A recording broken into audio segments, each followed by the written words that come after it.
Alors bonjour et bienvenue à cette rencontre avec l'homme de lettres Rodney Saint-Éloi, présentée dans le cadre du 13e Festival Québec en toutes lettres. Cette rencontre est présentée par BCF Avocat d'affaires qui est présentateur des rencontres et des tables rondes. Alors Rodney Saint-Éloi, écrivain, essayiste, poète, il a publié une quinzaine de recueils. On lui doit d'ailleurs le vers thématique de cette édition de Québec en toutes lettres, « Ton chemin, mon chemin se métisse ». Ses livres sont traduits en espagnol, en japonais, en anglais.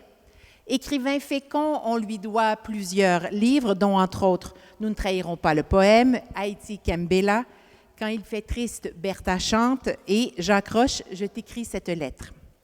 Il a été finaliste pour de nombreux prix. Il a d'ailleurs remporté le prix Charles Biddle en 2012.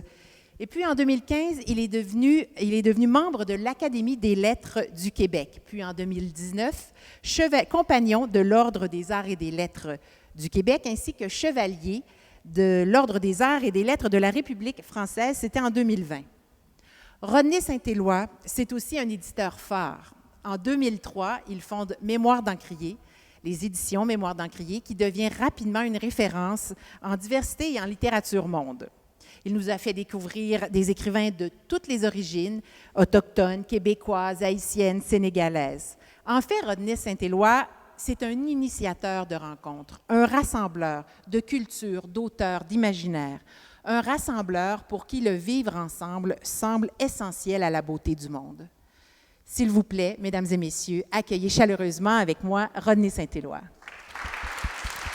Merci. Merci. Bonjour Rodney Saint-Éloi, ça me fait plaisir. Notre première rencontre. Bonjour, oui. Première rencontre ensemble. Oui. Au Québec, nous vous connaissons depuis le début des années 2000, lorsque vous êtes arrivé à Montréal. Mais je pense que pour bien comprendre votre parcours d'humain, d'écrivain, il faut retourner à vos origines, à l'enfance en Haïti. Alors, j'aimerais vous demander, pour commencer cet entretien, de me parler de votre tout premier souvenir.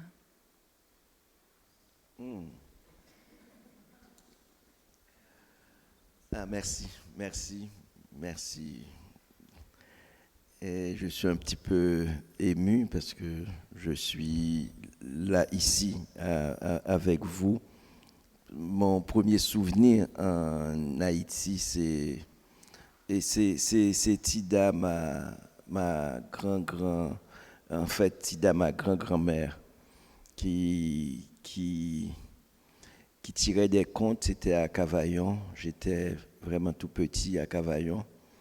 Et puis j'avais une grand-grand-mère et c'est une femme extraordinaire qui me faisait chanter dans un livre qui s'appelle Chant d'espérance, et on chantait dans le Chant d'espérance et il me faisait lire un psaume. C'était, je pense, le psaume 19 qui disait « L'Éternel est mon berger, je ne manquerai de rien.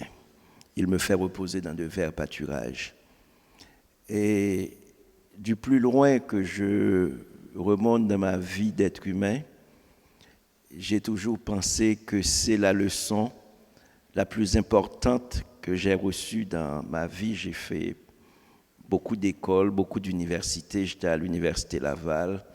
J'ai lu beaucoup de livres, mais ce souvenir-là est aussi un paradoxe parce que c'est Ida qui m'a donné l'alphabet et elle ne savait pas lire. Parce que tous les soirs, elle me faisait chanter l'Éternel elle me faisait chanter dans un livre, et le livre s'appelait Chant d'espérance. C'est comme si elle entrait en moi quelque chose qui s'appelait l'espérance. Tous les soirs. Et puis dans le psaume qui dit « L'Éternel est mon berger », j'avais un berger et qui me fait reposer dans de verts pâturages. Vous voyez, donc ce vert pâturage est important pour l'enfant que j'étais. Et l'Éternel qui me dit « En fait, tu ne manqueras de rien ». Donc déjà, cette femme, en fait, c'est ce qu'on peut appeler pauvre. Pour faire littéraire, on peut dire humble. Cette humble femme m'a donné l'abondance en disant à ce jeune enfant, tu ne manqueras de rien. Et je pense que c'est plus qu'un souvenir, c'est le plus grand cadeau que j'ai reçu toute ma vie. Et c'est intéressant parce que l'Éternel est mon berger, un berger guide, et c'est un peu ce que votre grand-grand-mère a fait. Elle vous a guidé vers l'espérance. Oui. Je pense que c'est important, le mot espérance, c'est important. On a toujours des gens qui nous guident. Des fois, les guides sont invisibles, des fois, on ne les écoute pas, des fois, on ne les entend pas. Et parce qu'on nous a appris à dire, comme dit Shakespeare, et to be or not to be. Est-ce que vous voyez, parce qu'on est dans des cultures qui sont dans de grandes complexités, parce que to be or not to be n'existe pas dans la langue créole. Est-ce que vous voyez? Et on apprend à un haïtien pour exister de dire comme Shakespeare. Parce que l'haïtien peut te dire, vous pouvez rencontrer un homme politique respectable qui vous dit oui, non, mais, et puis, en fait, il ne répond pas. Vous posez une question, il dit, il louvoie. C'est une culture où les gens louvoient beaucoup. Et puis, la même personne qui louvoie vous cite, comme dit Shakespeare, to be or not to be. Alors que c'est pas... Et même les chemins en Haïti, c'est jamais des chemins... Parce que c'est difficile parce qu'on enseigne aux gens, ça c'est l'écrivain Gary Victor, on en parlait tantôt, qui disait que c'est difficile, Rodney, parce qu'en Haïti, on apprend à l'école, dans la géométrie, à dessiner, à dire le droit, etc., ou bien le parallèle, les routes parallèles, les chemins. En Haïti, les chemins parallèles se rencontrent. Donc c'est difficile ce qu'on vous enseigne à l'université ou bien dans les classes, et quand vous allez dans la rue, vous perdez. Il y a une dichotomie donc dès l'enfance en lien avec l'apprentissage, entre ce qu'on vous enseigne et ce qui est la réalité haïtienne. Oui. Mais dans l'enseignement, mais dans la nature même des choses. Parce que vous parlez en Haïti, et la langue en fait haïtienne. J'ai mon directeur de thèse ici à l'Université Laval, qui s'appelle Maximilien Laroche, et qui dit pas le créole. La langue pour lui, c'est l'haïtien, pour la manière dont il appelle le créole, parce que le créole est profondément haïtien. Mais le même mot qu'on dit en français, c'est pratiquement le même mot qu'on dit en créole, et ça peut avoir deux sens nettement différents. La tolérance est une vertu républicaine, si vous ouvrez un livre français. Mais si vous dites à un mari haïtien ou à un père de famille qu'il est tolérant, et c'est une injure en créole. Parce qu'il est complaisant. Il est complaisant, mais d'une extrême complaisance. Ah oui, c'est une insulte. C'est une insulte. Mais dans ce cas-là, est-ce que ça ne change pas tout le rapport à l'écriture? Parce que vous avez écrit en Haïti des romans et vous en avez écrit ici. Est-ce que le rapport à la langue change et à l'intention derrière le texte? C'est une culture schizophrénique, donc tout haïtien est schizo. Donc il n'y a pas d'haïtien dans la salle. Parce qu'on est dans... Vous voyez comme quand je vous dis que ma grand-mère qui me dit « tu ne manqueras de rien », alors que tout manque. Quand elle vous dit « tu ne manqueras de rien », parce que les choses existent quand on les nomme. Il y a des gens pauvres qui sont plus riches que les riches. Parce que les riches qui, tous les jours, cherchent à agrandir la richesse, ils sont peut-être plus pauvres que le pauvre qui regarde le ciel. Donc, parce que si j'ai une grand-mère qui me dit « tu ne manqueras de rien », si j'ai un berger, et puis l'Éternel qui dit « je ne manquerai de rien », et puis, effectivement, je suis dans l'abondance. Mm-hmm. Tout est une question de perspective, de ce en quoi on croit. C'est-à-dire que je vis dans une culture, je suis issu d'une culture où l'imaginaire est plus fort que le réel. Parce qu'en fait, tout manque au réel. Donc, même le réel manque au réel. Comme le réel manque au réel, donc on s'agrippe à l'imaginaire. Et cet imaginaire-là, si j'ai bien compris, il était vraiment dans votre famille extrêmement important parce que votre grande Tida était une superbe conteuse. Votre mère aussi était une conteuse, donc on recréait à travers le conte. Est-ce que vous diriez que c'était une façon de Oui, d'affronter la vie? c'est devenu un mode de vie, c'est devenu un mode, puisque la vie, elle est, en fait, on peut dire qu'on est à côté de la vie. Donc il y a ce que vous définissez par la vie, c'est comme si manger tous les jours, le matin, l'après-midi, le soir, et puisque, en fait, la difficulté, c'est que nous pensons que notre manière de vivre est la manière de vivre. Il y a des cultures dans lesquelles et tout est improbable, c'est-à-dire demain, manger, boire. Parce que les gens font, en fait, des fois 15 kilomètres pour aller chercher de l'eau. Donc l'eau est improbable. Ils ne savent pas ce que c'est qu'un robinet. Donc ouvrir le robinet, ils ne savent pas ce que c'est que l'électricité. Il y a des gens qui ont étudié toute leur vie avec des petites lampes bobèches, ce qu'on appelle des petites lampes à l'huile. Est-ce que vous voyez donc? Oui. Il y a des gens qui ne savent pas ce que c'est que le pain. Vous jetez le pain. Nous, on gère l'abondance.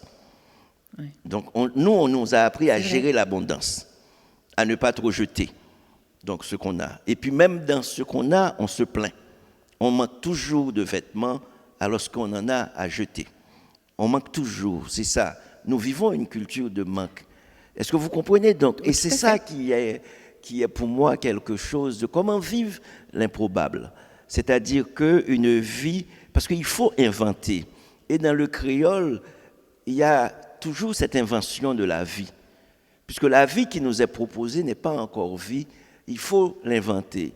Par exemple, il y a un proverbe créole qui est, mais tous les Haïtiens, on voit ça tout le temps dans la langue créole, le proverbe créole qui dit battre de l'eau pour faire beurre. C'est comme si le beurre n'existe pas, c'est à partir de l'eau. On prend l'eau, c'est en battant l'eau, c'est faire en sorte que l'eau devienne beurre. Est-ce que vous comprenez? Créer à partir de rien. Oui, mais c'est l'impossible, c'est créer l'impossible. Et est-ce que vous grandissez dans une famille où on doit créer l'impossible? Est-ce que c'est votre réalité? Mais absolument, c'est la réalité, je crois, de tout Haïtien. C'est un pays qui vit l'extrême pauvreté, donc tout Haïtien est pauvre. Il y a une grande inégalité, il y a quelques Haïtiens, peut-être 1% de la population qui peut vivre ce qu'on appelle vivre. C'est-à-dire que l'école n'est pas une improbabilité, la nourriture au quotidien n'est pas une improbabilité. Donc quand vous voyez, et c'est ça qui est un petit peu, et on parle de résilience, mais pour moi c'est pas du tout la résilience, c'est plutôt quelque chose comme vraiment un autre chemin de vie. Et comme vous voyez des enfants aller à l'école le matin, mais 90% n'ont pas à manger. Et souvent, ils sont très beaux. Ce sont des jeunes filles qui sont bien coiffées, les gens qui sont vraiment bien mis, bien, etc. Ce ne sont pas des gens qui ont eu un repas le matin, qui vont à l'école comme ça. Est-ce que vous voyez donc? Et c'est ça c'est un paradoxe que je n'arrive pas à comprendre, mais qui me fait respecter chacun des gestes essentiels qu'un être humain peut poser, comme le pain, comme casser un pain, rompre le pain. C'est-à-dire voir manger des gens, c'est comme une fête. Et c'est ça que je pense qu'il y a extraordinaire. Vous dites d'ailleurs dans vos livres que ce bout de pain, ce rien, en plus, il se partage, parce qu'il y a une solidarité qui doit survenir. Ben, c'est des cultures de solidarité, de grande responsabilité. Lisez n'importe quel Haïtien, vous voyez qu'on met d'abord l'eau, on attend, et puis il y a les choses qui viennent avec la journée, ça marche, et puis tout le monde mange. Et puis c'est une culture de grande responsabilité, c'est une culture du bon voisinage. Si le voisin mange, les gens sortent, et puis les enfants sont ensemble. S'il y a un enfant qui mange, tous les autres mangent. Ça, c'est un art de vie. C'est-à-dire que tu ne peux pas manger. Ici, tu peux être en train de manger, tu regardes, et puis tu dis l'autre, bon, mais c'est une culture d'abondance aussi. L'autre est supposé avoir à manger. Tu manges, et puis tu me regardes, et puis tu manges. Mais ça n'existe pas en Haïti. En Haïti, j'ai été en Haïti faire un film avec Stanley Payan et quelques Québécois. Et puis j'ai vu un Québécois. La première fois, j'ai failli tuer quelqu'un. J'ai vu un Québécois, ici un Québécois, vous me pardonnerez, il est assis au Cap haïtien, il est en train de manger. C'est un acte essentiel. Il demande un poisson, on lui amène un gros poisson comme ça dans son assiette. Et puis, il est en train de manger comme ça, c'était sur une terrasse. Et puis, il y avait 20 personnes qui regardent. Vous voyez, c'est comme un spectacle, comme une photo. Et vous regardez un blanc qui mange un poisson. Donc, tous les gens qui regardent ont faim. Et il se met à pleurer. J'ai dit, Benoît, qu'est-ce que tu me fais là? Il me dit, je pense, je suis nostalgique. J'ai dit, tu regardes dans la rue pour voir, il y a 20 Haïtiens qui ont faim, qui te regardent manger ton poisson. Si tu tournes la tête, ils vont voler ton poisson et tu te mets à pleurer. Un blanc qui pleure. J'ai dit, mais non, ce n'est pas possible, tu ne peux pas donner ce spectacle. C'est la honte la plus totale. Un blanc, les gens veulent être à ta place, les gens veulent ton passeport pour prendre l'avion pour voyager, les gens veulent vivre la vie que tu vis. Pour eux, tu représentes tout ce qu'il y a de plus beau et tu te mets à pleurer parce que ça fait 10 jours que tu n'as pas mangé de poutine. C'est ça qu'il dit. Il dit, ça fait 10 jours que je n'ai pas mangé la nourriture de chez moi. Donc, on comprend que Benoît n'est plus votre ami? Non, c'est mon ami. Non, là, c'est une boutade. Mais il se met à pleurer. Et puis, tu as des gens qui regardent Benoît. C'est que tout est relatif. Oui. C'est quand on ne connaît rien d'autre, on jauge à l'aune de ce qu'on a. Donc, on ne se rend pas compte, si on est riche, que nos problèmes sont des problèmes de riches. Absolument. C'est ça le problème. Et d'ailleurs, vous parlez de probabilité et d'improbabilité, par exemple, l'improbabilité de l'éducation. Mais comment se fait-il que vous avez eu accès à l'éducation?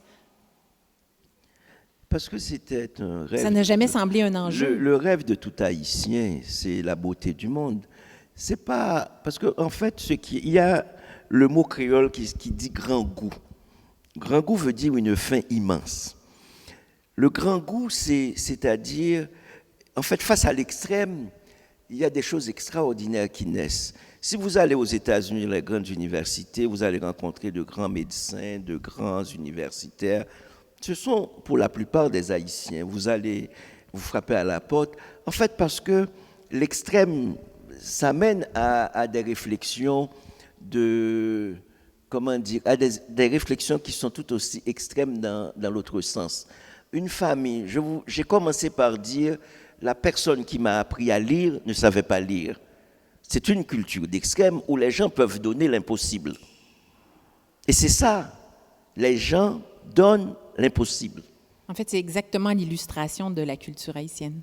Oui, Grand-mère. parce que les gens donnent l'impossible. Vous voyez des gens qui... Vous pouvez aller en Haïti, vous rencontrez une femme qui ne sait pas ce que c'est que la monoparentalité. Donc, il n'y a aucune aide. Cette femme a 5 enfants. Et ne me demandez pas comment ces 5 enfants, il y en a un qui va devenir agronome, un autre médecin, et puis ils connaissent 4 ou 5 métiers, médecin, agronome, ingénieur, avocat. Les autres n'existent pas. Et cette femme qui ne travaille pas, qui a 5 enfants, et ces enfants-là vont aller à l'école, vont aller à l'université. Et c'est commun de voir ça. Cette femme a un loyer à payer parce que cette femme, elle a 5 cousins qui se trouvent aux États-Unis, elle a etc. Et puis les gens soutiennent. Il y a des chèques qui rentrent les uns les autres. C'est une culture de solidarité. Et elle vit comme ça, et elle vit dans la dignité, elle élève ses enfants dans la dignité. Et quand un enfant est témoin de ce quotidien-là, cet enfant ne peut pas trahir cette vie-là. Et cet enfant rentre dans un cercle de solidarité en disant « je suis responsable de moi-même et des autres ». Et cet enfant-là, quand il arrive à l'université... Et pourtant, paradoxe, la situation en Haïti, la situation politique est extrêmement, comment on pourrait la nommer, complexe, au minimum. Alors, il y a aussi, là, on est toujours dans une espèce de contradiction dépendant de l'individu, la société, le gouvernement, l'Assemblée. Il y a toujours d'où l'espèce de schizophrénie dont vous parliez au tout début. Oui, il y a... c'est un pays qui arrive à réussir, en fait, individuellement et qui échoue collectivement. Et c'est toujours aussi le paradoxe. Tu dis, mais Ces Haïtiens, ils sont partout, ils sont écrivains, ils sont médecins, ils sont ingénieurs. Pourquoi ils ne se mettent pas ensemble pour construire le pays? Et c'est la question que je me pose souvent à moi-même, parce qu'en fait, tu trouves qu'en Haïti, on va peut-être parler d'élections, et vous allez voir qu'il y a 15 000 Haïtiens qui disent « je veux être président ». Donc encore, il y a une influe. Pourquoi c'est le seul pays où il y a 15 000 personnes qui se disent « je peux être président ». Donc vous voyez, Vous êtes écrivain, éditeur.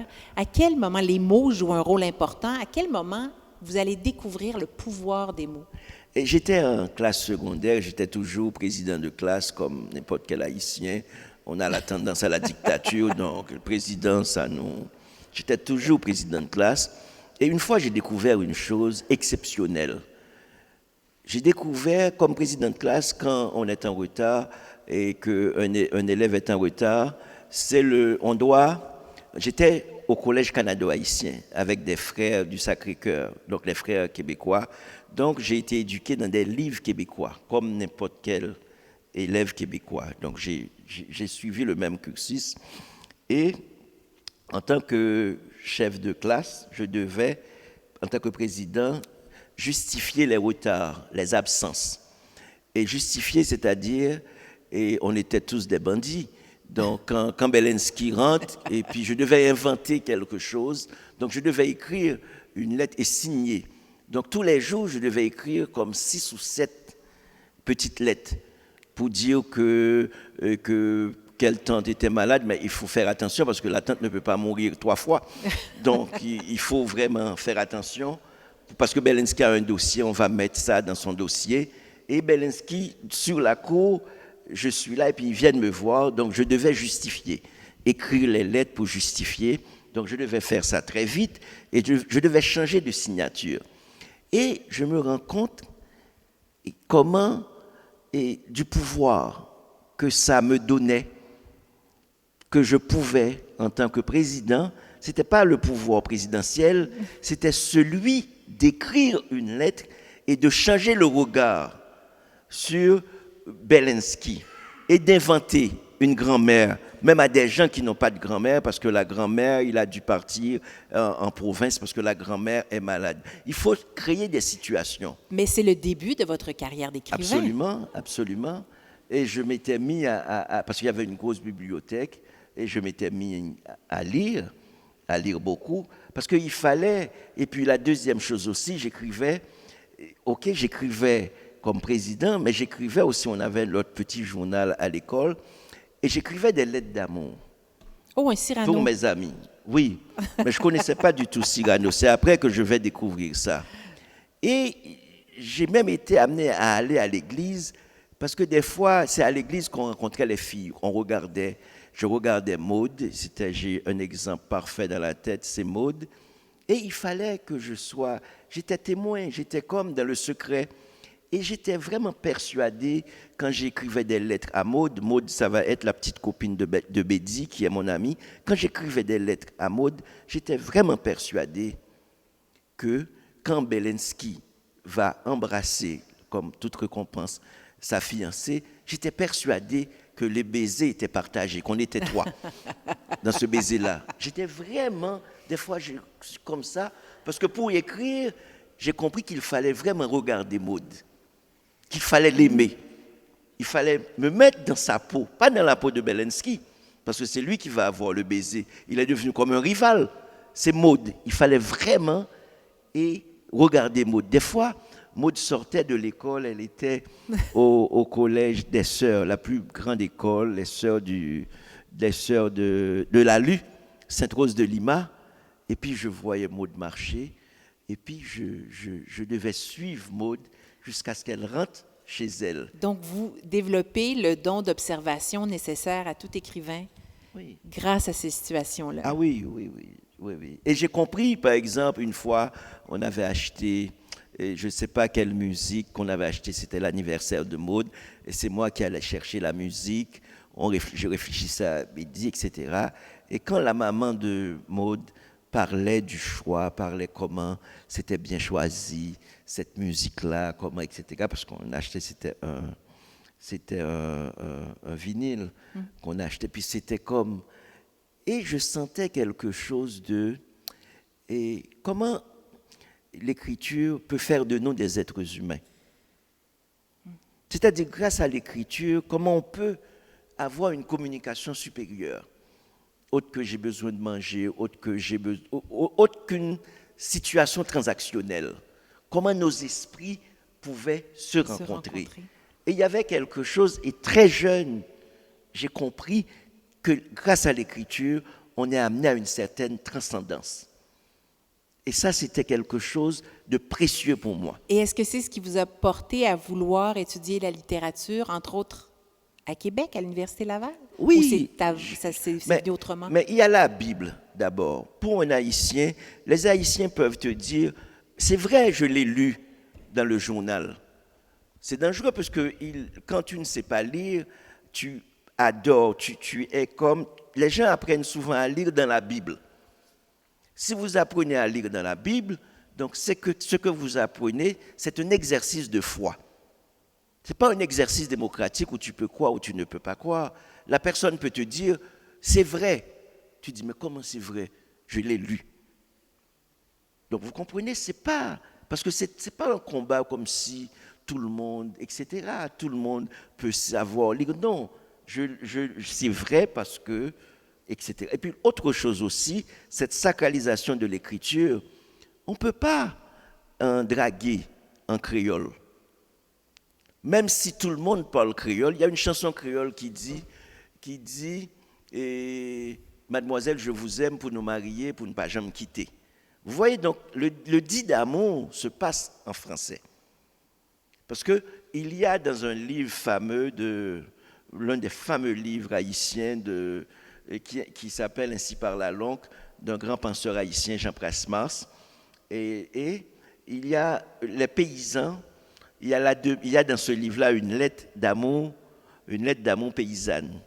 C'est une déclaration, une demande. En fait, quand les gens commencent à s'entendre, et puis on va vers quelqu'un du village qui fait une lettre d'amour. Mais c'est ce qu'on appelle le français marron, mais vraiment du mauvais français. Donc si tu parles français, tu ne vas pas comprendre, mais on paie quelqu'un, l'écrivain public, l'écrivain du village, pour écrire une lettre, et c'est pratiquement en français. C'est drôle parce que vous avez dit le dit d'amour, et il me semble que votre première anthologie, chez Mémoire d'Encrier, c'est le dit d'amour en collaboration avec... Donc il y a cette idée-là un peu. Oui, qui se transpose tout au long de votre carrière. Oui, c'est sûr. Comment va se passer? Bon, vous allez étudier au Collège canado-haïtien, vous allez venir faire vos études à l'Université Laval avec Maximilien Laroche, que tous les étudiants en littérature ont probablement connu. Et c'est votre premier contact avec le Québec. Comment ça va se passer? Et mon premier contact avec le Québec, c'est que j'avais ma grand-mère, Contita. Non, j'avais la sœur de ma mère et Alita qui est venue ici. Elle était infirmière, le Québec cherchait des infirmières, donc elle est venue. Et on n'avait même pas besoin de visa à l'époque pour les Haïtiens pour venir ici. Donc quand elle est venue, et puis elle a fait venir ma grand-mère, elle a fait venir mon grand-père, et ma mère ne voulait pas partir, Pour elle, elle pensait que c'était... Elle avait une très haute idée d'elle-même. Elle pensait qu'on devait rester dans son pays pour vivre. Elle ne voulait pas. C'était pas l'idée de ma mère de partir, mais tous les autres ont suivi. Et moi-même, après le Collège canado-haïtien, j'ai été étudié en droit, j'ai été étudié en sciences économiques, parce que j'ai commencé beaucoup à lire et j'avais une passion admirable pour Fidel Castro, Che Guevara, pour la Révolution, et puis j'ai beaucoup lu Marx, Lénine, tout ce qu'on devait lire quand on n'a rien à faire. Quand on vit dans un pays pauvre, on veut faire la révolution, on veut tout transformer, ce qui est normal, beaucoup d'utopie. Il y avait beaucoup d'utopie, etc. Donc j'ai tout lu. Et puis, mais j'avais beaucoup de choses que je n'avais pas compris non plus, ou bien j'avais compris très très mal. Quand vous voulez vous revendiquer de quelque chose qui s'appelle le marxisme. Il y a tellement de choses que vous n'avez pas compris. Donc vous êtes supposé aller étudier en sciences économiques. Mais malgré mes études en sciences économiques, je suis resté un ignorant. Je n'ai pas compris grand-chose dans le marxisme. Donc je suis allé en linguistique aussi, parce que j'ai été tourmenté par un besoin de langue, un besoin de communication. Je suis allé en linguistique et j'ai fait une demande ici à l'Université Laval et que j'ai trouvé une bourse d'excellence, ce qu'on appelle une bourse SIM, parce que j'aurais jamais eu de l'argent pour partir pour étudier. Mais j'avais des rêves et ça faisait partie de mes rêves, partir étudier, parce que j'avais un ami qui m'a donné une utopie. Et j'étais au Collège canado-haïtien, c'est Ralph Folly, son père était médecin et il avait un héritage. Il est venu me dire, Rodney, on va partir, on va à Paris. J'ai dit, ah bon? Qu'est-ce qu'on va faire à Paris? Il m'a dit, Paris, on va étudier à Paris. J'ai dit, comment? Et là, il m'a parlé de l'héritage de son père médecin qui est décédé là-bas et qui avait un grand héritage. Donc, j'ai pris ma valise de là où j'étais et puis je suis allé chez Ralph en attendant l'argent de l'héritage. Naturellement, l'argent n'est jamais venu. Mais l'idée est restée en moi, l'idée de partir pour étudier. Donc, l'argent, je ne sais pas comment, mais Ralph était vraiment bien intentionné. Et puis j'ai caressé l'idée d'étudier à l'université. Et comme ça, j'ai reçu une bourse SIM de l'OPELF, qui est devenue maintenant l'agence. L'OPELF, c'était l'agence universitaire de langue française, ou bien partiellement de langue française. Maintenant, c'est devenu l'agence universitaire de la francophonie. J'ai reçu une bourse d'excellence, donc comme ça, j'ai été accepté à l'Université Laval. J'étais accepté en littérature pour faire une maîtrise et en linguistique. J'ai choisi la littérature et je ne savais pas comment faire. J'ai pris tous les cours et puis en un an, j'ai fait la scolarité de maîtrise et la scolarité de doctorat. Parce que j'ai pris trop de cours. Donc, comme c'était gratuit, vous dites à un Haïtien, c'est gratuit des cours, j'ai rien à faire, j'ai pris tout. Et comme je les ai passés tous, vous voyez, donc, cette abondance, Tida m'a dit, parce que je devais m'arrêter, quelqu'un de normal après trois cours, et puis vous écrivez. Moi, j'ai pris comme 7 à 8. Donc, après un an, je suis allé voir les gens de l'université, ils m'ont dit, mais vous avez pris 8 cours. Qu'est-ce que vous allez faire avec tout ça? Parce que vous avez besoin de 3 cours pour la maîtrise. Et puis, donc, on me dit, mais est-ce que vos doctorats, vous allez avoir la scolarité? Déjà, vous avez les autres cours, on va vous les créditer comme... Donc, c'est comme ça que ça que vous en êtes venu à la littérature. Oui, et oui. Vous avez décidé, en terminant vos études, de retourner en Haïti. Mais j'avais pas Et là, le vous choix. avez bâti. Parce que vous avez fondé une maison d'édition, les éditions Mémoire en 91, un magazine culturel Cultura en 94, la revue d'art et de littérature Bouture en 99. C'est pas rien, là. Vous avez été dans une période extrêmement féconde où vous avez bâti, vous vous êtes engagé. Est-ce que c'était essentiel pour vous, en revenant en Haïti, est-ce que c'était un désir de changer les choses grâce à la culture? Oui, avant, il y avait la maison d'édition que je dirigeais avec un très grand poète haïtien qui s'appelle Georges Castera. Mais je suis né et tous les gens que je fréquentais, qui étaient comme des pères pour moi, étaient Franck Etienne. On mangeait tous les jours ensemble, on était toujours ensemble. René Philoctète, ce sont vraiment de grands écrivains. Jean-Claude Fignolet. J'étais élevé en fait, j'étais là-dedans, vraiment là-dedans, avec tout ce monde-là qui sont des écrivains que j'allais publier aux éditions Mémoire en Haïti. Donc, c'est-à-dire que j'ai toujours vécu beaucoup plus avec l'imaginaire que le réel, surtout avec ces amis-là. Donc, on était toujours... Et il y a un avantage, parce que je pense qu'il y a 2 versants dans tout être humain. Il y a un versant un versant, je dirais, réel, mais il y a un autre versant en nous qu'on a souvent peur d'explorer. Et c'est ce versant profondément intérieur et qui souvent nous appelle. Et on a peur parce que ce n'est pas un versant qu'on maîtrise. Et c'est comme pour partir pour un Haïtien, ça arrive souvent des Haïtiens qui vont dans des pays où ils ne connaissent personne. Ils vont au Chili, ils vont en Argentine, ils vont en République dominicaine, c'est-à-dire que je me pose souvent la question, qu'est-ce que ça prend? De quoi peut-on avoir peur?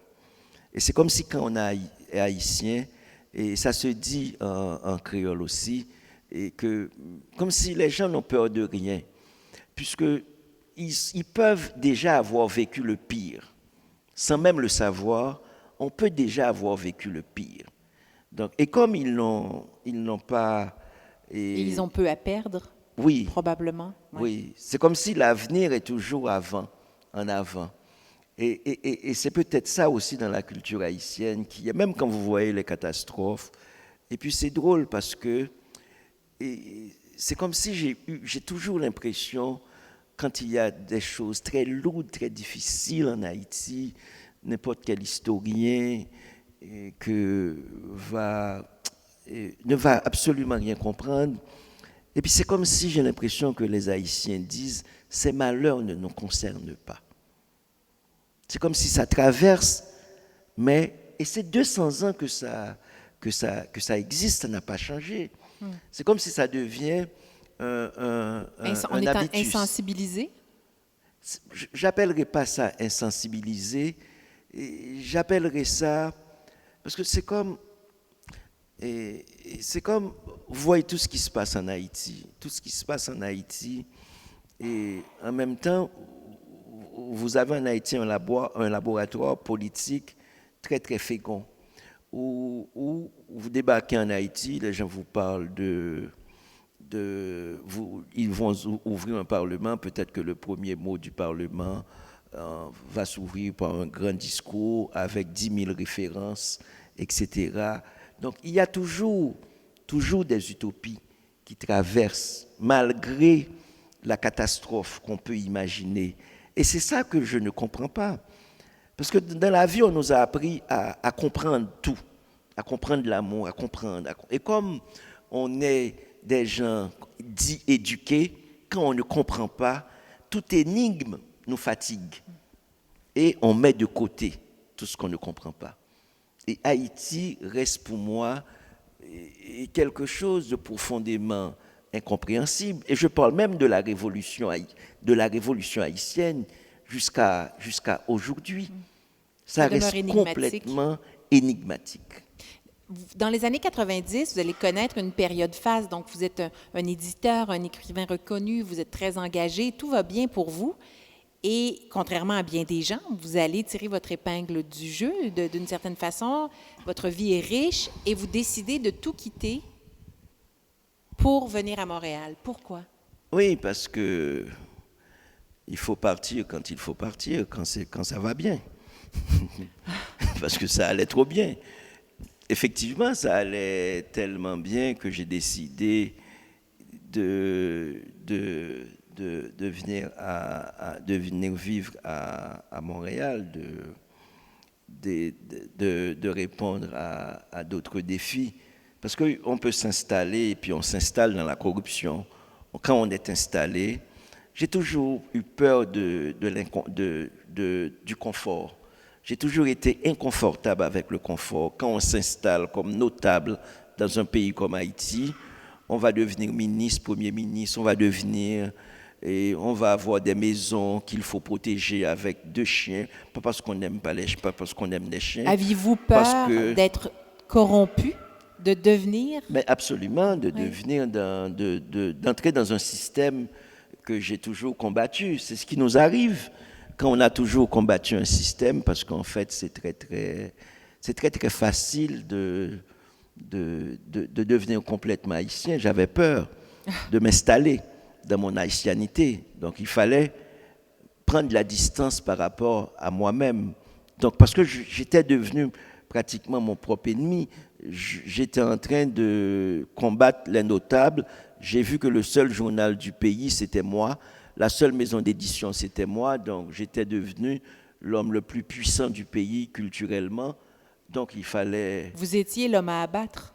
Oui, C'était par vous-même. moi-même. Hein? Oui, tout à fait. Donc, Mais ça prend du courage quand même pour se dire, je suis sur le bord du précipice, je vais devenir ce que je ne veux pas devenir, il faut que je quitte. Parce qu'ici, vous connaissiez peu de gens, vous aviez des amis, mais peu de gens. Comment vous vous êtes senti les premiers mois à Montréal, seul ou peut-être avec votre famille? Je ne sais pas si vous êtes traversé directement avec votre famille, mais comment on se sent quand tout à coup on est déraciné? Parce que oui, vous avez quitté par peur de devenir ce que vous n'aimiez pas, mais tout à coup, vous n'étiez plus personne, c'est-à-dire que vous aviez à vous faire reconnaître, à faire vos preuves à nouveau. oui, ben, quand j'arrive à l'aéroport, j'ai rencontré à la douane, il y a la douanière, c'était une femme, et qui m'a dit, qui a pris mon passeport, qui a gardé mon passeport, et qui m'a dit que, j'ai dit, mais que je vais faire sans mon passeport? Parce que c'était simple, parce que je voulais changer de l'argent. Pour changer de l'argent, j'avais des dollars américains, il fallait prendre un taxi, donc. Et puis elle m'a dit, j'ai dit, mais, parce qu'elle m'a posé des questions, elle n'avait pas compris, bon, en tant qu'Haïtien, que je répondais comme ça. Et puis j'avais ma résidence. Et puis, elle avait des doutes sur mon identité, et puis elle a gardé mon passeport. Je lui ai dit, mais qu'est-ce que je suis sans mon passeport? Vous voyez, une question philosophique à une femme qui est à la douane. Elle me dit, vous n'êtes rien. Elle a répété ça 3 fois. Donc, et puis je sors, et qu'est-ce que j'avais avec moi? J'avais un livre de Pessoa. Vous allez dire, c'est du vaudou. Et puis quand j'ouvre le livre, Pessoa, ça veut dire personne. Donc, personne. Et c'est comme si je suis dans le taxi, j'ouvre le livre, et puis je tombe sur la partie où Pessoa explique ce que c'est être personne. Quand vous êtes personne, la totalité de l'humanité vous appartient. Parce que vous êtes à advenir. Le chemin est à faire. Parce que vous n'êtes le fils de personne, vous n'êtes la fille de personne. Et j'ai dit, elle m'a fait du bien, cette femme. Je ne manquerai de rien. Je ne manquerai de rien. C'est ça. Et donc, vous voyez comment Pessoa, comment la littérature m'a permis de renverser la chose. Et vous voyez, j'avais peut-être 3 livres avec moi pour traverser l'avion, pour prendre l'avion, avec 3 livres. Parce que j'étais venu, même parce que ce qu'elle n'a pas compris, cette femme, c'est que je suis venu invité par le festival, il y a un festival Théâtre des Amériques, parce que je faisais partie j'écrivais beaucoup sur le théâtre en Haïti, donc, et comme j'étais au journal, je faisais partie d'une association de théâtre, donc le Canada m'avait invité, ils m'ont payé, etc. La dame n'avait pas compris, les douaniers ne comprennent pas des équations complexes. Je rentre avec un visa de résidence. Après, j'ai une invitation. Et elle me dit, où est-ce que tu vas? J'ai dit, je vais à l'hôtel. Elle me dit, vous allez à l'hôtel? J'ai dit oui. Et puis je lui donnais, j'avais tous mes papiers, je lui donnais, etc. L'aide d'invitation. C'était trop pour elle. Elle dit, je garde mon passeport. Et quand, finalement, j'appelle, elle m'a donné un numéro d'app pour appeler. Et puis la personne m'a dit, monsieur, nous vous excusons parce qu'elle ne devait pas retenir votre passeport. On ne peut pas retenir un passeport étranger. On retient un passeport étranger, c'est en cas d'un délit grave. Si vous vendez de la drogue, si vous êtes un violeur, mais on ne devait pas garder votre passeport. Monsieur, revenez chercher votre passeport à l'aéroport. Ça m'a coûté un taxi pour sortir mais j'étais content. Et c'était très sérieux, on m'a dit, excuse, etc. Et puis il y avait Pessoa entre nous. Qui a été la lumière. Oui, parce que vous avez des questions que la vie vous pose, et ouvrez un livre et vous serez étonné que la réponse que la vie vous pose, il y a un livre, il y a un poème. La réponse est là. Vous n'avez même pas besoin d'aller chez le psy. Je pense qu'un livre, moins de $30, ce n'est pas Gilles qui va dire non. Non, un livre... Mais la littérature sauve des Mais vies, c'est pas un euphémisme, c'est absolument. vrai. Oui. Quand vous allez arriver à Montréal, est-ce que, bon, c'est l'exil, c'est le début du sentiment d'exil, je l'imagine. Est-ce que Montréal va avoir un impact sur votre identité? Quel impact va avoir Montréal? Mais Montréal va avoir beaucoup, pas Montréal. On est à Québec, il faut parler du Québec. Hein, je suis ici, j'ai commencé ici, à Québec. Donc, tout le Québec, quand je regarde, parce que je me suis dit, parce que ma difficulté, quand je vous dis prendre la distance avec ma propre haïtianité, parce que tu as un ami qui vient te chercher à l'aéroport, ou bien qui vient chez toi, qui dit « Ah, là, on va manger un bon repas ». Et puis, il ajoute après un petit adjectif qui dit « haïtien ». Il dit « On va voir un bon film haïtien ». On va aller dans une belle fête haïtienne. Et j'ai compris qu'il fallait enlever ce déterminatif. Qu'on peut aller je suis en train de découvrir le monde. J'ai compris qu'il fallait découvrir et redécouvrir. Et quand je suis arrivé ici, ce qui m'a sauvé, c'est la littérature québécoise. Ce n'est pas les historiens ni les géographes. J'ai appris le Québec parce que j'ai beaucoup étudié ici aussi, dans les deux solitudes, etc. Donc j'ai compris, je me suis fait une idée du Québec à partir de la lecture des écrivains québécois. C'était pour moi une école, une véritable école. Je n'ai pas écouté les premiers ministres. Ça, c'est du temps perdu, vous mettre à écouter les premiers ministres, les ministres des Finances. Non, c'est vraiment du temps perdu. Allez lire. Et là, en lisant, vous êtes allé sonder en lisant là. Miron, j'ai compris qu'il y avait un pays, qu'il y avait un territoire. En lisant Anne Hébert, vraiment en lisant Hélène Dorion, en lisant, j'ai compris. Un an avant de partir, j'ai fait une chose. Je suis arrivé ici, j'ai rencontré Paul Bélanger, qui est un ami. J'ai ramené en Haïti. J'ai laissé mes livres chez ma grand-mère et j'ai laissé mes vêtements ici chez ma grand-mère. J'ai ramené en Haïti 2 valises de livres. J'étais au salon du livre ici. J'ai ramené 2 valises de livres. J'avais vraiment des livres, des CD. Le Noroa avait une collection de livres, de disques livres. C'est-à-dire, je préparais même mon exil. Je me suis mis à lire Gabriel Roy et j'ai étudié à l'université Gabriel Roy, rue des Chambeaux. J'ai compris. Parce que je ne pense pas qu'on peut vivre dans une société quand on ne comprend pas. Et personne ne va vous expliquer comment ça se passe. Si vous allez, et une fois, j'ai voulu comprendre. Effectivement, je me suis mis à chercher du travail. Et puis, je vais dans ce qu'on appelle un centre d'emploi. On m'a dit d'aller dans un centre d'emploi. C'est la plus grosse erreur de ma vie. Je rentre dans un centre d'emploi. J'ai trouvé un monsieur très gentil qui m'a dit « Vous voulez quoi ?» J'ai dit « Voilà, je suis écrivain. » Il m'a dit « Non, ce n'est pas la même chose ici. » J'ai dit « Comment ce n'est pas la même chose ?» Il m'a dit « En Haïti, vous étiez écrivain. Mais quand vous arrivez ici, vous n'êtes plus écrivain. » Et puis, j'ai toujours avec moi des livres. On m'a demandé de laisser mon sac en bas. J'ai laissé mon sac, mais je vous aurais donné la preuve.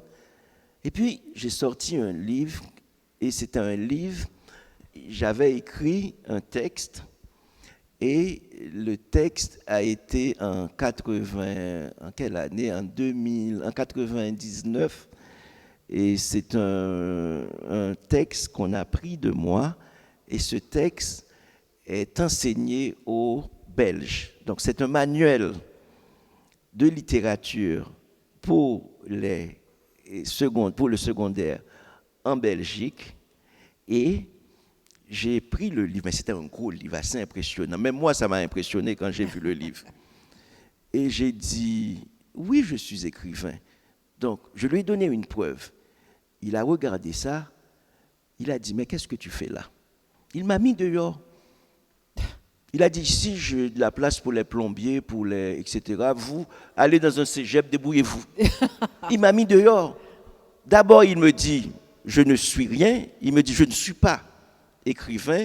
ben, je le comprends, il me dit, là, moi, si tu veux aller dans une banque, je peux travailler avec toi, te faire suivre tel cours. Si tu es menuisier, je peux. Si tu es plombier, je peux te caser. Mais là, ce n'est pas mon travail. Donc, tu vois, donc, je suis à côté. Et il m'a dit ça. Il m'a dit, mais va dans un cégep, montre ce que tu fais. Va dans n'importe quel collège si tu veux travailler, montre ça. Puis est-ce que vous avez travaillé au cégep avant de fonder Non, Mémoire non, d'Encrier? non, pas du tout, pas du tout, pas du tout. J'ai été simplement, j'ai dirigé le syndicat, mais c'était pratiquement des choses haïtiennes. Et puis moi, je voulais vraiment prendre la distance, ne pas être dans l'ethnique, parce qu'il y a une tolérance ethnique. C'est-à-dire que vous êtes noir, vous êtes avec les noirs. Non, j'ai laissé Haïti. Et c'est ça que Tida me dit, c'est ça que Bertha me dit. Mais si tu laisses Haïti, il faut parler. Quand je vais dans des salles, je fais des conférences, parce que j'ai écrit un livre sur le racisme, et puis on m'appelle au Saguenay, n'importe comment, on me dit, ah, on va choisir un musicien, ça va être un Sénégalais. J'ai dit non. Moi, quand je vais au Sénégal, on m'appelle Wagan Diop. Quand je veux parler aux Sénégalais, je vais au Sénégal, j'ai besoin d'un bon petit Québécois. Donnez-moi un Tremblay. Non, mais c'est vrai parce que je veux parler. Il faut éviter de créer l'entre-soi. Oui. Et c'est ce dont j'ai peur. Mais c'est aussi, d'une certaine façon, ce que vous avez fait, donner un espace de rencontre avec Mémoire d'Encrier, parce que la ligne éditoriale invite à la découverte de l'autre. Oui, mais les gens qui nous lisent, ce ne sont pas des Haïtiens, ce ne sont pas les Noirs. Ben, ce sont des Québécois. Ce ne sont pas les Arabes, ce sont des lecteurs. les Québécois. Ce sont des lecteurs. Parce qu'en fait, ce qu'il faut éviter, c'est comme si on est ensemble, on dit, je vais faire quelque chose, venez me rencontrer à la Maison d'Haïti. J'ai dit non, venez me rencontrer à la Place des Arts. Parce que l'idée, c'est que quand Tida me dit que j'habite l'abondance, ça veut dire il ne faut pas délimiter un territoire pour dire je ne peux pas me créer des réserves en disant ça, c'est ma réserve. C'est le monde qui m'appartient. Parce que le racisme peut être moi aussi. Et ce n'est pas parce que je suis noir, j'ai raison. Donc s'il faut qu'on se parle, il faut qu'on se parle entre nous. Et c'est ça. Et le nous, c'est le monde. D'ailleurs, quand vous choisissez une œuvre que vous allez éditer dans votre travail d'éditeur, qu'est-ce que vous cherchez? Qu'est-ce qui va vous faire choisir un texte, publier un texte? C'est un travail très mégalomane. C'est-à-dire, j'ai dit, bon, ça va. Et il y a 7 ans, je vais vous montrer combien c'est mégalomane. Il y a 7 ans, on a fait les résidences, on a fait les rencontres québécoises au Sénégal. Avant, pour le 10e anniversaire de Mémoire d'Encrier, je fais les rencontres québécoises en Haïti. Il y a près de 50 éditeurs et auteurs québécois qui étaient en Haïti. Il y avait même le ministre de la Culture, Makakoto, qui était en Haïti. Après, je fais des rencontres amérindiennes en Haïti avec tous les Indiens, tous mes amis autochtones en Haïti. C'est extraordinaire. Et on fait les rencontres sénégalaises. Et puis Radio-Canada m'a demandé de chaque écrivain, Tristan Malavoie, on était comme Yaraël Gadban, on était 5 écrivains québécois au Sénégal. Et chaque écrivain était jumelé avec un écrivain sénégalais. On a demandé, Radio-Canada nous a demandé de présenter un écrivain sénégalais. Chaque écrivain québécois allait présenter un écrivain sénégalais. Et moi, j'avais travaillé avec Bougarsa, et j'ai dit à Radio-Canada, retenez ce nom, M. Bougarsa, ce jeune homme va vous étonner. Il venait de publier chez Présence africaine, Terre Sainte. 7 ans après, il a eu le prix Goncourt. Aujourd'hui, sur la deuxième liste Goncourt, il y a un jeune homme qui s'appelle Mackenzie Orsel. Mackenzie Orsel, et je l'ai rencontré en Haïti. Il était très jeune, et il m'a appelé, il voulait partir. Je lui dis est-ce que tu as un passeport? Et c'est ça que je te dis là, ici. Il n'a pas de passeport, il veut partir. Je lui dis, mais la première chose, il faut avoir un passeport. La deuxième, il faut avoir le visa. La troisième, il faut avoir le billet d'avion. Et puis, il faut qu'on t'accueille. Donc, commence par la première chose, avoir un passeport. Et je lui dis, mais d'abord, dans ton cas, le seul passeport, c'est le livre. Il a écrit des livres qu'on publie. Et on est l'éditeur de Mackenzie Orsel. Voilà que ce jeune homme qui était après le séisme en Haïti dans la rue, voilà que ce jeune homme est sur la 2e liste du prix Goncourt, Mackenzie Orsel. C'est-à-dire que la majeure partie de son œuvre, pour ne pas dire l'essentiel, est publiée chez Mémoires d'Encrier. Donc vous comprenez, donc c'est peut-être que ça, c'est grâce à la littérature, il y a un autre regard sur le monde. Il n'y a que la littérature pour faire ça. Et vous, votre littérature, ce que vous écrivez, que vous permet cette poésie, ces textes, parce qu'évidemment, on le comprend, un des textes principaux de votre écriture, c'est Haïti. C'est partout. On en parle d'ailleurs. Là, Haïti est toujours, est toujours présent dans les textes.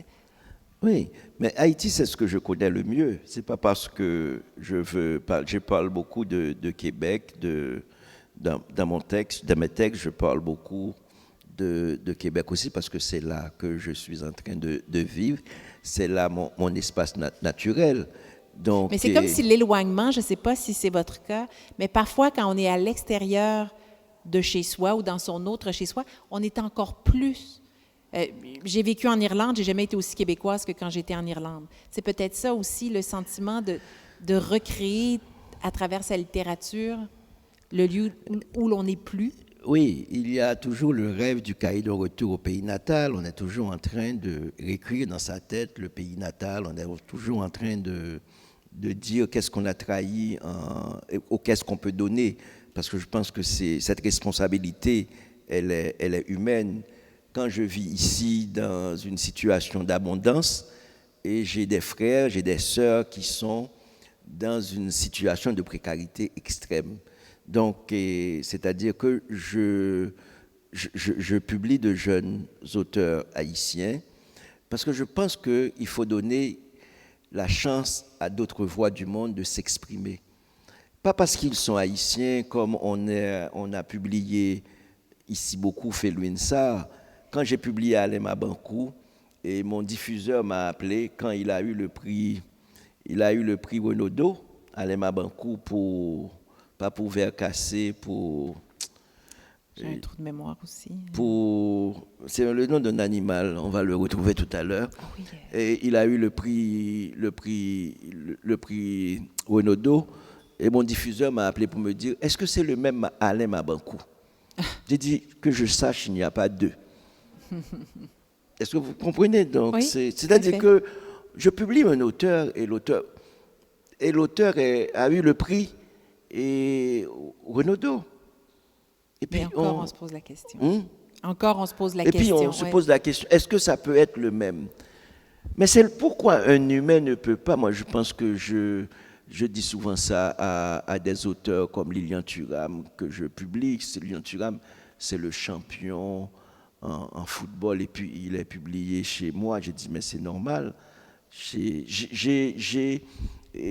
lancé Mémoires d'Encrier en 2003 au Salon du Livre de Montréal.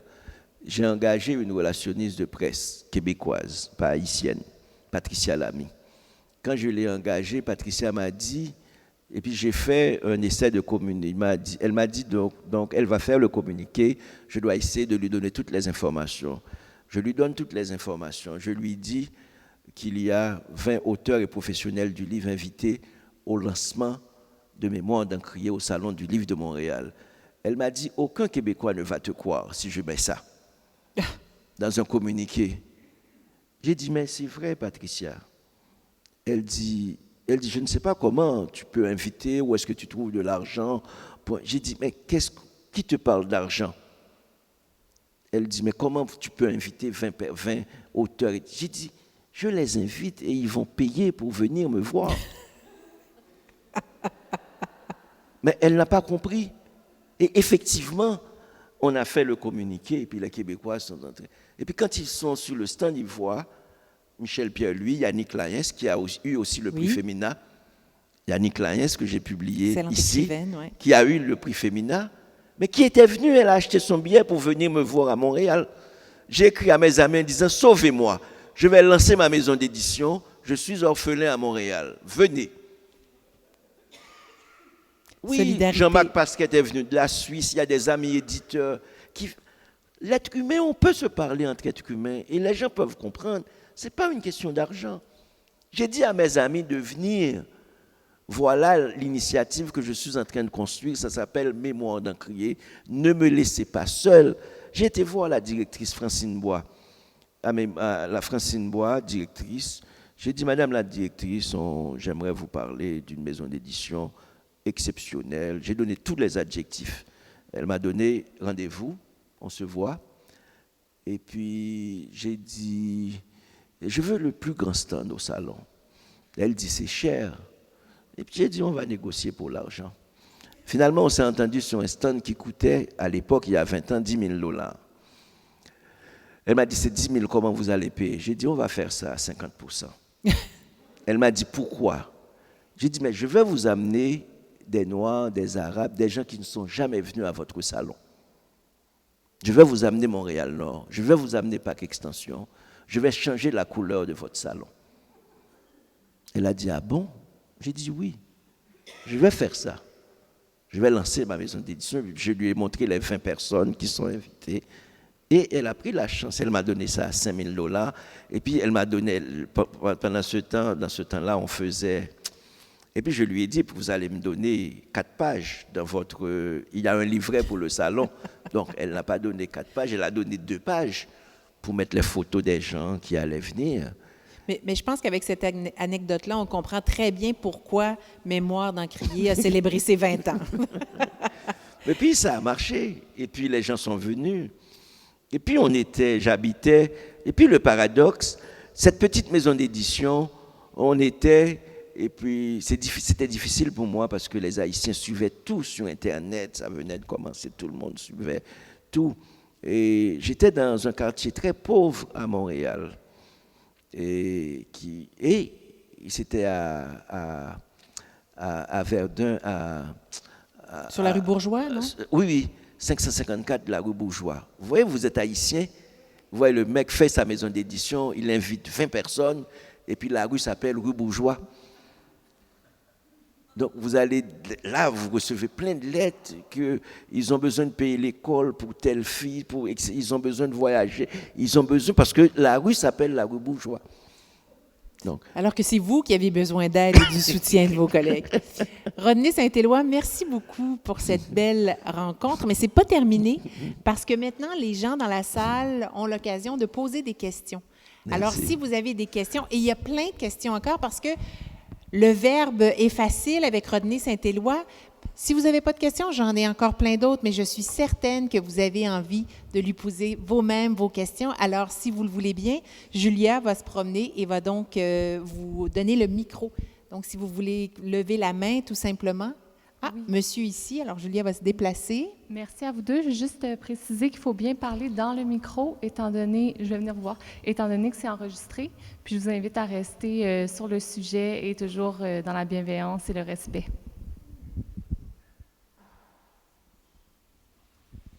Bonsoir, René. Vous voyez ce livre que vous m'avez dédicacé. J'ai décidé d'en prendre un extrait très court. Je voudrais aller jusqu'au bout sans connaître le chemin. Je trébuche, dérive et délire. Qu'importe, un oiseau bat dans ma tête. Ma question, selon vous, la vie est-elle l'apprentissage de la beauté du monde tel que vous l'avez évoqué tout à l'heure, par le biais de l'écriture et surtout par la réflexion qui en découle? Autrement dit, devons-nous dire, comme on dit en créole, nous devons apprendre de la vie? Merci pour avoir lu dans Je suis la fille du baobab brûlé. Et la vie nous apprend, en fait, il y a toujours quelque chose de plus grand que nous. Et c'est peut-être, hier, pour l'ouverture du festival Québec en toutes lettres, il y a une chanson créole qui dit « Pas de monde qui plus passe monde ». J'espère que vous avez compris le créole, parce que vous comprenez toutes les langues du monde.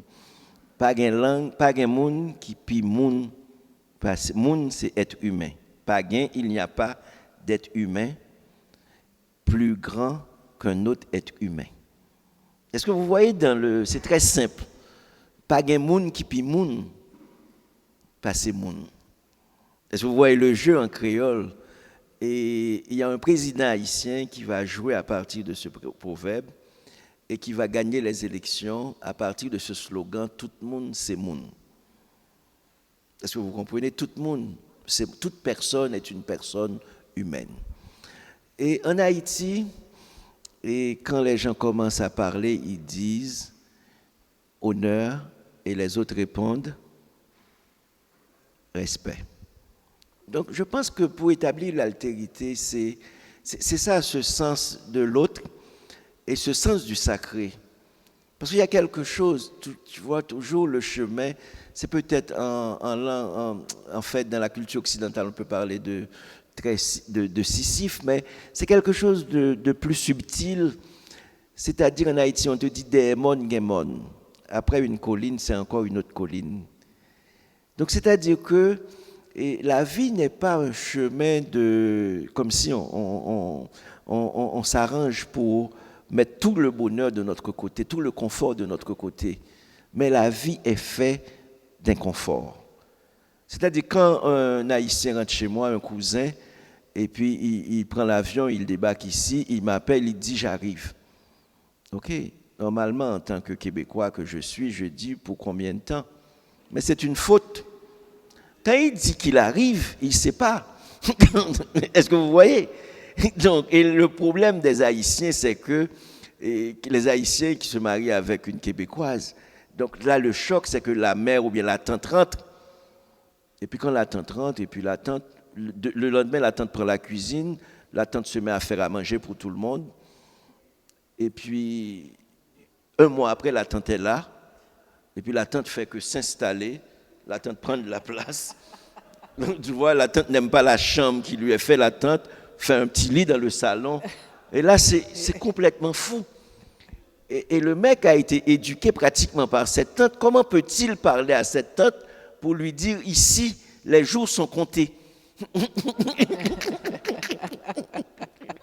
Est-ce que vous voyez? Donc, c'est ça qui est complexe. Oui. C'est des façons différentes de voir le monde. Oui. Oui. Merci. Moi, j'aimerais savoir si... monsieur, si vous voulez poser une question. Merci. Je tiens. Bonjour, monsieur. Bonjour. Je vais aller directement à ma question. C'est par rapport à la langue française en Haïti.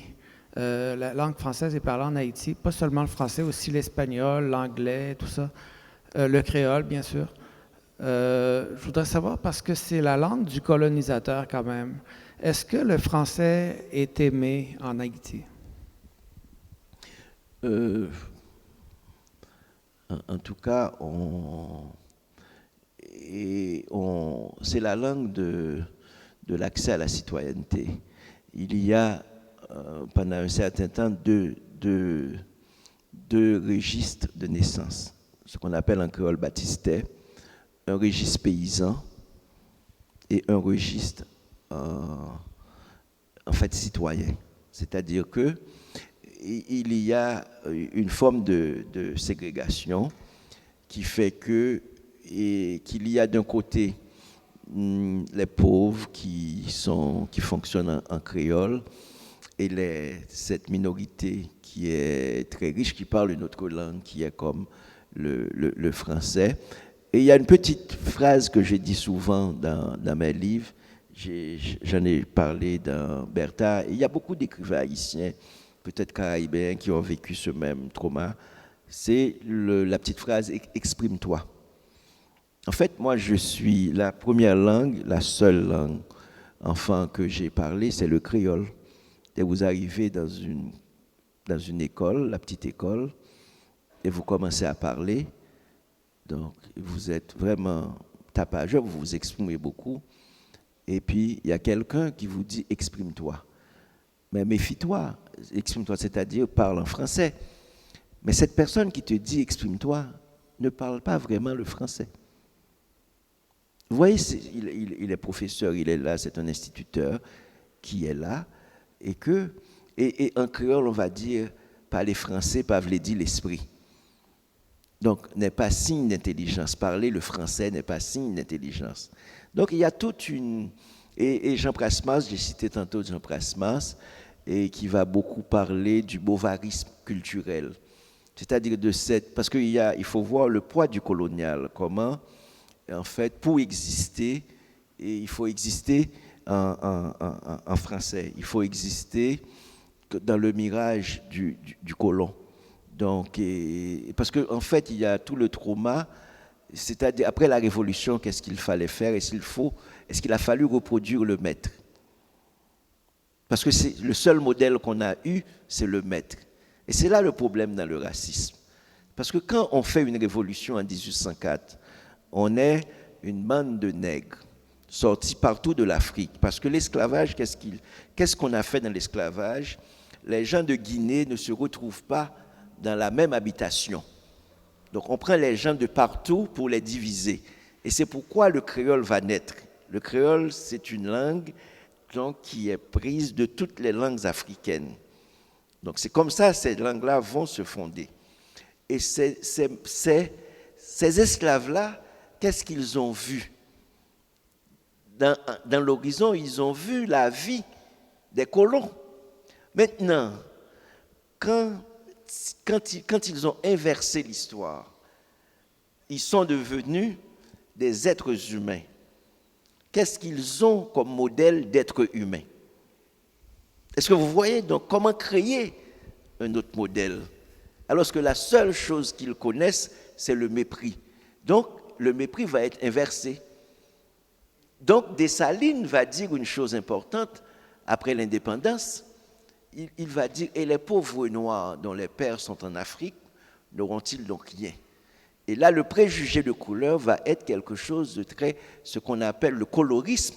Les gens qui sont les plus clairs vont revendiquer leurs pères, qui étaient des colons, malgré la Révolution, pour dire que les terres nous appartiennent. Donc, il y aurait en fait une classe de privilégiés qui vont dire nous revendiquons notre héritage.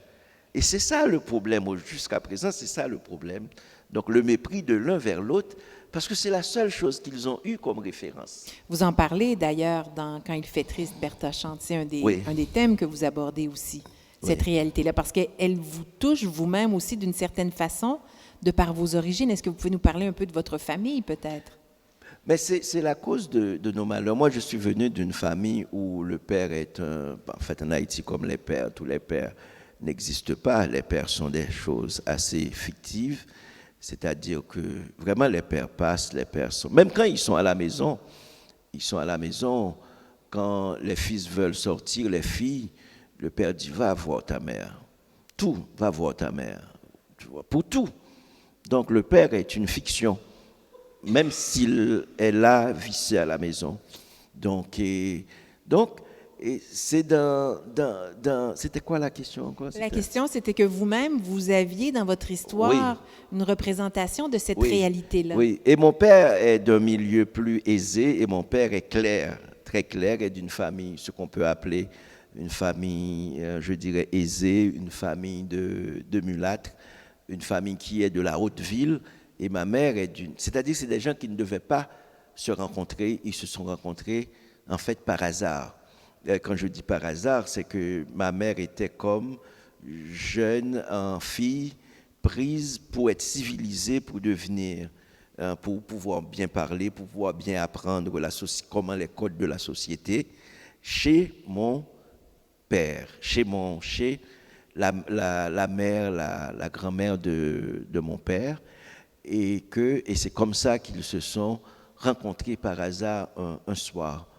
Je ne sais pas l'histoire, j'ai inventé cette histoire-là parce qu'on ne m'a jamais parlé de comment ils se sont rencontrés. Est-ce que vous voyez donc? Et je pense que c'est tout ça qu'il y a en Haïti, des gens qui sont nés comme moi. Il y en a tellement plein en Haïti. Et comme quand on dit par exemple en Haïti fils naturel, on ne comprend pas. Parce qu'on est tous en Haïti filles et fils naturels. C'est la nature qui nous a engendrés. C'est pas le consentement, c'est pas deux êtres humains qui se sont mis ensemble pour faire des enfants. C'est vraiment la nature. C'est comme ça pousse comme des herbes.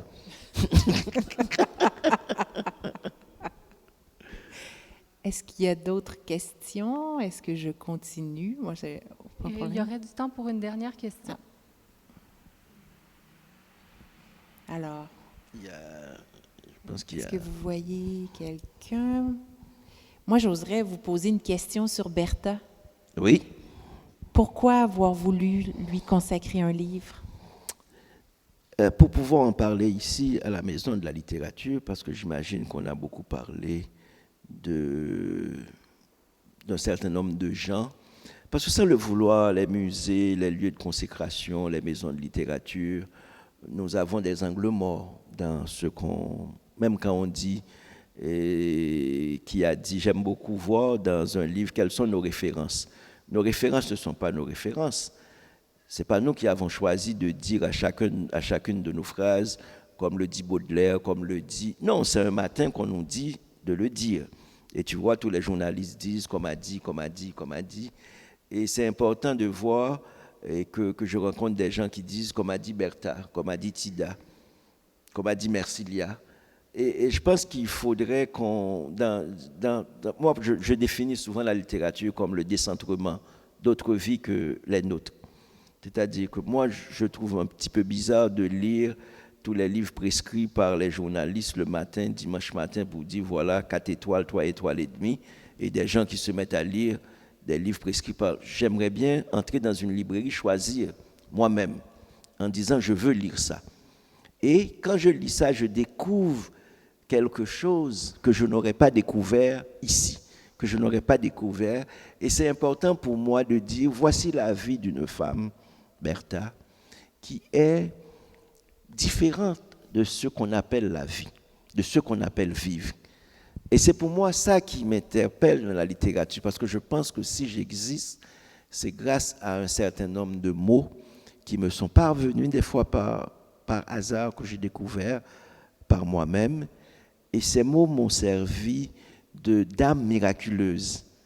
Et c'est comme si c'est des miracles, c'est comme si ces mots, des fois je me réveille et puis il y a un livre, c'est comme si qui me trace le chemin, qui me dit voici le véritable chemin où je devais être, où je devais me retrouver. Et des fois je suis en train de lire et j'ai trouvé l'exacte réponse à la question que je ne sais même pas comment formuler une question qui est en moi, et je trouve la réponse déjà. Est-ce que vous voyez? Donc c'est comme si la réponse me précède. Et je me dis, est-ce qu'on ne devait pas être beaucoup plus humble? Moi qui suis mégalomane, je parle aussi d'humilité, vous voyez le paradoxe. Est-ce qu'on ne devait pas être plus humble en écoutant? Par exemple, je prends plaisir à regarder le corps des mendiants, de dire, est-ce qu'il y a quelqu'un qui regarde un mendiant, ou bien qui écoute la voix d'un mendiant, qui lui parle? On se débarrasse très vite quand ils approchent de notre voiture en donnant quelques sous. Mais on n'a jamais dit, comment vas-tu? Pouvoir. Est-ce que vous voyez? Donc il y a dans notre champ des personnes qui sont exclues. Est-ce qu'on n'a jamais parlé à une prostituée pour s'arrêter, faire une conversation, une conversation pendant 2 minutes, 3 minutes? Est-ce qu'on a parlé à un ouvrier qui rentre chez nous? Donc il y a tellement de gens à qui on ne parle pas, sans le savoir, et parce qu'on n'a pas le temps, parce qu'on nous dit à qui parler. Et je me suis dit, et Bertha fait partie des gens à qui on ne parle pas. Mercilia. Et je me dis, mais je vais donner voix, corps et légitimité à ces gens-là. Et si je rencontre quelqu'un qui dit Bertha, je dis, ah, il y a un pari gagné sur Madame Bovary. Merci beaucoup. Merci beaucoup. Merci pour Bertha aussi. Merci à vous. Merci. Merci.